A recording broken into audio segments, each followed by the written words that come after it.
part 41. Who the fuck did I marry? So this is a continuation of my conversation with Chris, which will then lead into some other stuff. So Chris has confirmed that he has not spoken to Legion since 2015. So now we know that the phone calls that Legion was having every morning on the phone with Chris when we were, getting ready to go to work, the phone calls were fake. I demonstrated in the last video how I think how he was doing those phone calls. Because he would relay messages from me to whoever was on the phone. So Chris and I also then talked about their parents. So if you remember in the beginning, I told you from the get-go, this man was, very respectful of law enforcement because his dad was a retired Philadelphia police officer. The mom was a retired teacher. And so he had the utmost respect for law enforcement. That's what he used to always say. Because, again, there's a lot that he lied about. So I'm trying to only highlight the big things because, truthfully, it got to a point where when he would say that as a VP in his company, he had a meeting with the local sheriff. Child, we know that's a lie. So I don't even need to go into detail about that because, again, why? So I told Chris what Legion said about their dad being a retired police officer. And I was explaining how he said the mom was a retired teacher. So Chris listened. Again, very gracious, very nice guy. He listened and he was like, so are you ready for me to tell you what's true and what's not? And at this point, I was already convinced I was going to be drinking heavily that night after this phone call. So I was like, go ahead. All right. So here's what Legion said. Legion said, my dad was a retired police officer with Philadelphia PD. When he retired, he and my mom moved to Augusta. I was there for high school. And they started a church. He took me to that church in Augusta and showed me where the church that they started. The truth. Dad, according to Chris, their dad was nowhere near the church. That man ain't go to church on Easter. He ain't go to church on Christmas. He was like, my dad he ain't stepped foot in the church since the day he got married. That was the last time he went to church. He didn't have nothing to do with church. He said that their father was the furthest thing from a pastor. And he was like, I love my dad, but that man drank, smoked, and he was not a pastor. The mom was not a retired teacher. She did substitute teach at one point, but she was not a retired teacher.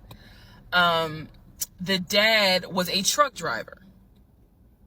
And not only was the dad a truck driver, at one point, he was a correctional officer. And so I said to Chris, I was like, I said I had no idea, of course. I had no idea. So now we know the truth. The dad was never in law enforcement. And I'm not knocking correctional officers. I want to make very clear because I know that sometimes people that work in law enforcement feel like, look, when I'm out there patrolling, that is not the same as being a correction officer, and correction officers may feel the same. So I just want to give the distinction between the two. So the dad at one point was a correction officer. However, his primary career was a truck driver. And so the dad would do long hauls.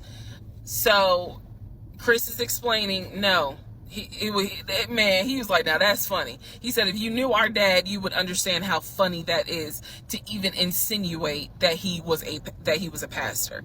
And so I told him about the church that we went to. He was like, oh, okay. So he took you to a church in Augusta and told you that was our parents' church. He was like, now, our mom used to go to church, every now and then.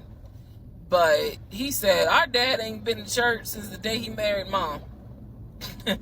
So the church that Legion took me to and said that his parents started that church, that was not true. So he just took me on a field trip for nothing, basically. So I told him about the weekend, because I did tell Chris where I worked. And that is when Chris said to me, because at the time I worked in a law enforcement agency. And he said to me, now how does that work? He said, because Legion, he done been in trouble a few times. And I was like, what do you mean? Because I had not yet gone online into the court system to see what type of trouble he's been in. And so he explained to me, he was like, just run his criminal history and you'll see it for yourself. He said, because I don't know all the charges, but run his criminal history. I said, okay. He gave me some homework. I'll run his criminal history. So again, he cleared up a lot of stuff in regards to the family dynamics. He did explain to me that yes, he does have a daughter. He and his ex-wife are divorced. And I said, well, Legion would talk about the niece, meaning Chris's daughter, and would send her stuff for her birthday. And he was like, he said, I'm almost positive my brother never sent anything for my daughter's birthday. And I explained to him, I said, isn't your daughter's name Egypt? He said, no. Who the hell is Egypt? And I said, I was told that was your daughter's name. That's the reason why I'm saying the name on here, because obviously we're about to confirm that's not the daughter. So I said, I was told that's your daughter's name. I said, I went with him to Rack Room Shoes and bought shoes for what I was told was your daughter. And she lived in St. Louis with your ex-wife. He said, no. He said, my daughter and my ex-wife do not live in St. Louis. He said, I don't know who Egypt is. He was like, are you sure it wasn't for a woman? And I said, well, it was kids' shoes. And he was like, no. He said, and I told him, I said, I went to the UPS store, I mailed it, and it, they printed the label with the girl's name on it. And I'm thinking this whole time, it's Legion's niece. Chris is like, I don't know who that is. That's not even the name of one of our cousins. So I have no idea, ladies and gentlemen, who my ex-husband was buying girl shoes for and had me sending them telling me it's for his niece. I have no idea.